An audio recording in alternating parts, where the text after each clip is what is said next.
So I've got two identical wrenches, and they were, in similar states of disrepair. So I took one of them, put them in the Evaporust, and it's been in Evaporust for a week.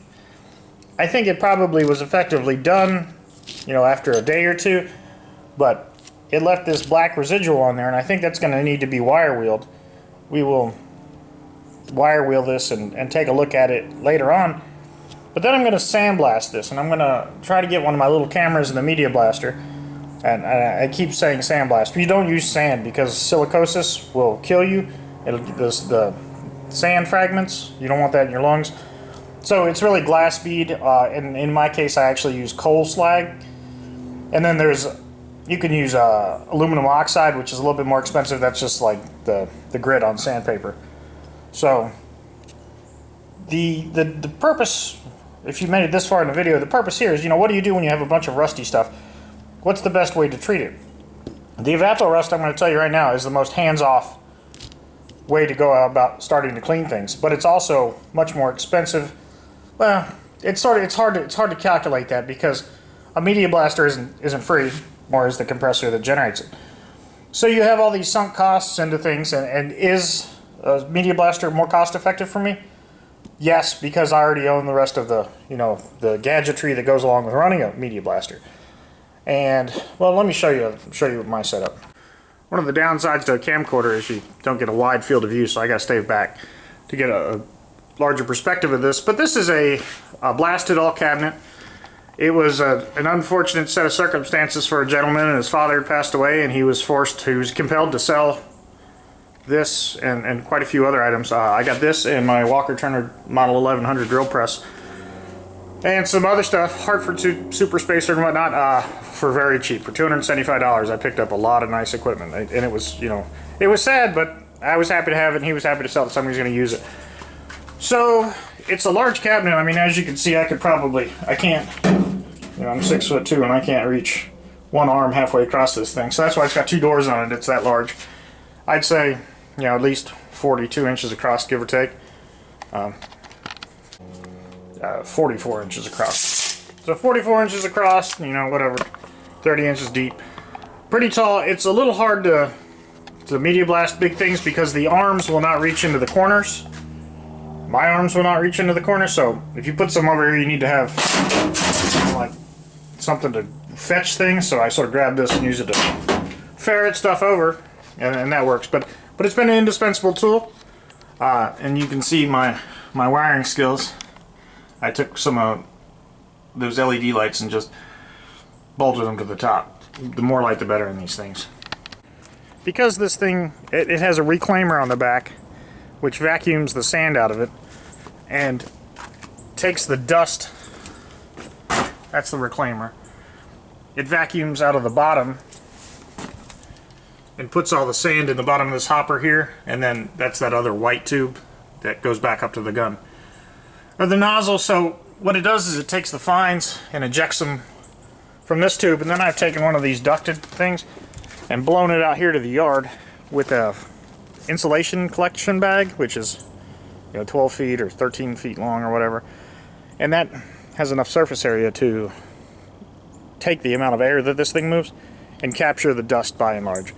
So that keeps it from being a big dust cloud, and also all the rust and frangible material that the coal slag, as it becomes fine particulate and is no longer worthy of blasting, it gets shot out into this bag, and I dump that periodically. This is my Gardner Denver ACD1, ACD4, I forget what it is. So this is a great machine. I got this out of the scrapyard.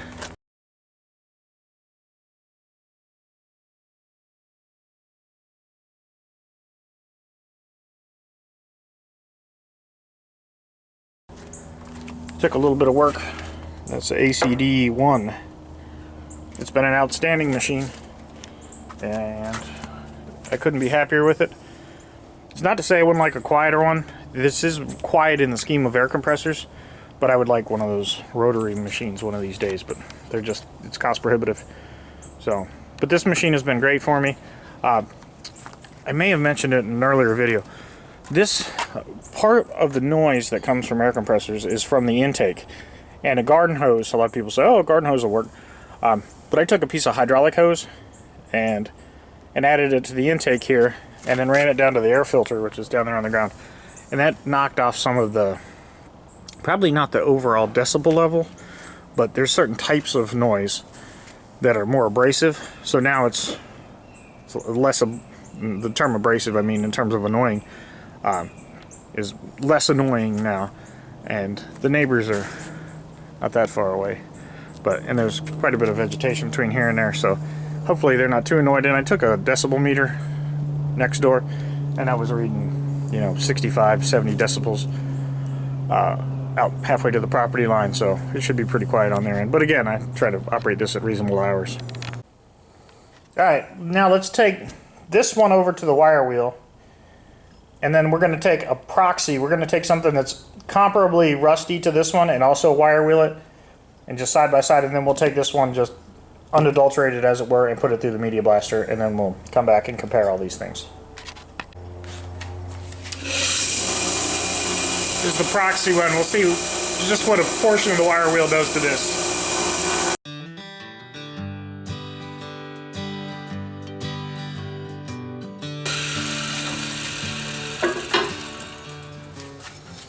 Alright, so there is no Evaporust, no nothing, just straight wire wheel.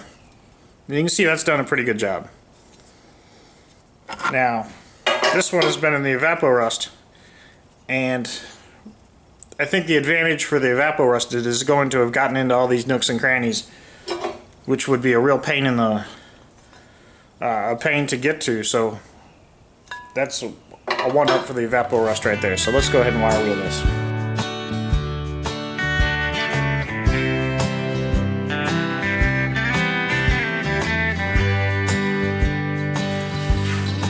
So that, I'm not sure if this will be sped up or not, but that went faster than the other one, as you would imagine, because the rust was by and large gone already. So I think that you would have some time savings, but you will not escape the wire wheel. You will always end up with the wire wheel. And I think that might hold true for even the media blaster. We'll take the little camera and see if we can't get that working, and then media blast the other wrench.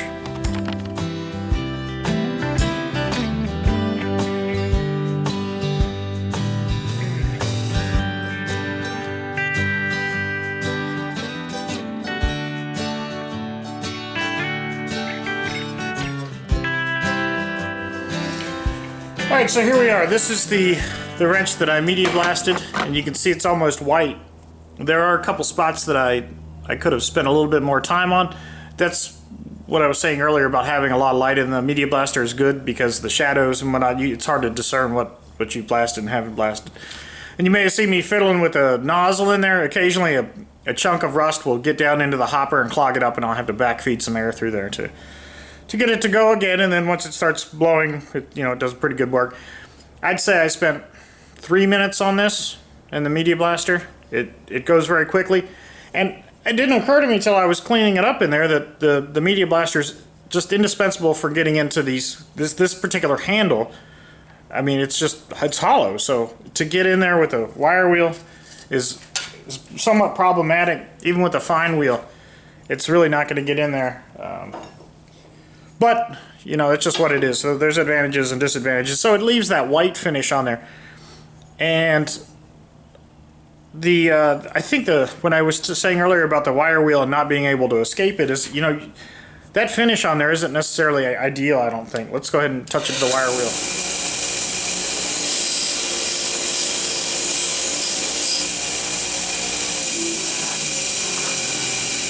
So now you can see that we've got somewhat sort of polished. It's knocked those edges off, so it goes from a white to sort of a shiny edge. That is by no means a polishable edge there. It still has all the imperfections from the factory. And for reference sake, I took this wrench that I initially wire wheeled. So look like this, wire wheeled. Then I took it to the sander. The sander is what really brings you down, whether it be an angle grinder or a belt sander or whatever you're using. Like those crazy guys that do the stuff by hand. You know, it could be nice, and then of course you could polish that up and go for your Scout Crafter grade finish, but I'm not doing that. So I guess the takeaway from this is, you know, the Evaporust is a time saver if you're going to wire wheel things. I think that it probably would be good to, again, the economics of these things being, you know, do you want to waste the material? I think maybe a cursory cleaning with the wire wheel ahead of time to knock off the heavy rust. That way you're utilizing the Evaporust, you know, not to take care of stuff that you could have got rid of yourself. But again, it depends on your plight. My situation, I have a bunch of stuff that I'd like to clean up. Am I in a big rush to do it? No. But, you know, would I would like to be done with it? Yes. So, I'm on the fence. I did order another gallon of Evaporust. It's $15, maybe just under $16 a gallon on Amazon right now. So, and I'm not sure how much bang for the buck you get for that. But again, in the interest of just being done with my tools, I think I will probably Evaporust some of them, and then invariably I will end up at the Media Blaster. And to get into these crevices here and whatnot, that will blow out a lot of the schmoo that's in there. You can see that the Evaporust did not seem to remove some of the grease and stuff that was in there. Again, my fault, because I didn't do any pre-cleaning on this stuff. So that's it. I think I guess I should probably clean this wrench up while we're here. So let me go ahead and finish this up, and I'll bring you back.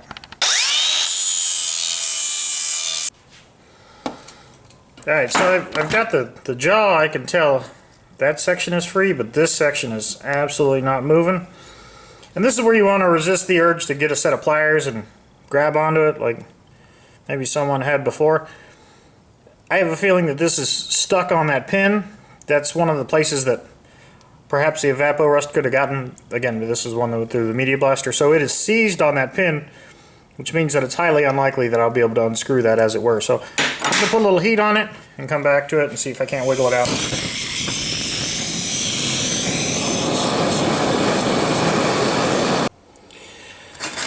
Alright, so I had to rap on it with a hammer, and I've got it sort of rocking back and forth now. So I'm going to need to... I've just been doing this for a couple minutes, and it seems to go a little bit further every time.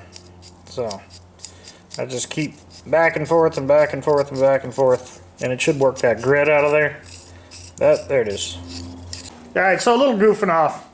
I'm not real interested in this wrench, so I'm not going to go through the trials and tribulations of drilling out the thing. It's working, it's functioning fine, and I don't want to fix it to death by, you know, having to drill that pin out, because that little tiny screw is not, it doesn't seem like it wants to move. But I am going to, you know, fire up the surface grinder, and let's go ahead and grind the faces on this thing and see how that looks.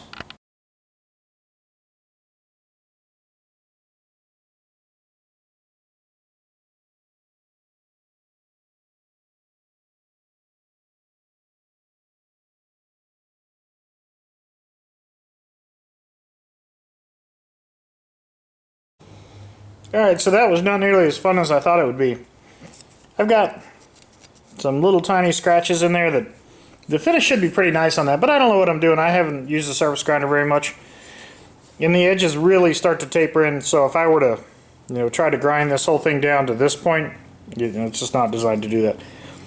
But it was fun to goof around with that a little bit. I think there's other applications for it. That's not the tool for this kind of work. But let me go back over to the belt sander now that I have it sort of roughed in with the angle grinder, and we'll finish the rest of this up and make it look good.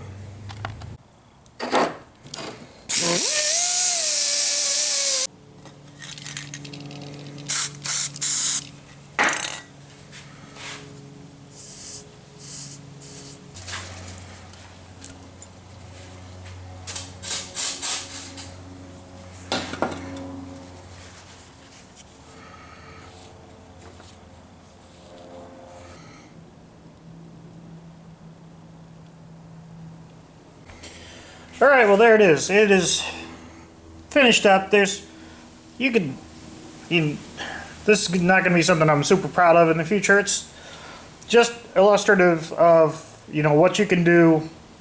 This is me back and forth between other projects today. Just tinkering around. It's probably got an hour's worth of work into it, give or take. Is it worth it? Sure. I mean, these are great tools. They're fun. It's, you know, relaxing. Is it the best crescent wrench I own? By no means. However, you know, it did look like that earlier today. So, I don't know. I think it's sort of fun. But again, I just wanted to sort of talk about the Media Blaster and the Evaporust, and sort of just not necessarily tell you what to do, but give you my opinion on it. I think that there's a place for both of them, which is sort of a non-answer answer. If I had to start with something and I had a small shop, I would have absolutely spent the $15 on, you know, some rust removing thing. Vinegar, I think, works. You know, muriatic acid, I've used that before. I don't know enough about it to really make any videos on it yet, but I have used it. And I think that, you know, the reason that if you care, the reason that I'm sort of moving into the Evaporust is because there's certain things that I'm working on that just aren't conducive to the Media Blaster. Such as, this is the headstock for that Logan lathe that I'm working on. So I do not know how far I'm going to get into this, whether I'm going to tear it all apart and Evaporust it or wire wheel it, or I don't know what I'm going to do yet, but I'd like to know the universe of options that are at my disposal. And you know, the easiest thing that I'd seen so far is the Evaporust. So that may or may not come into play when I get to this one. And you know, full disclosure, I am finding it difficult to record this because I sit down and tinker for a couple minutes and I don't know what I'm doing. So I don't know what to record, what not to record. So I'm just shooting here and there. And anyway, that's what it is. But I'm going to wrap the video up at this point. So thanks for watching, thanks for subscribing, and I hope you're having a good weekend.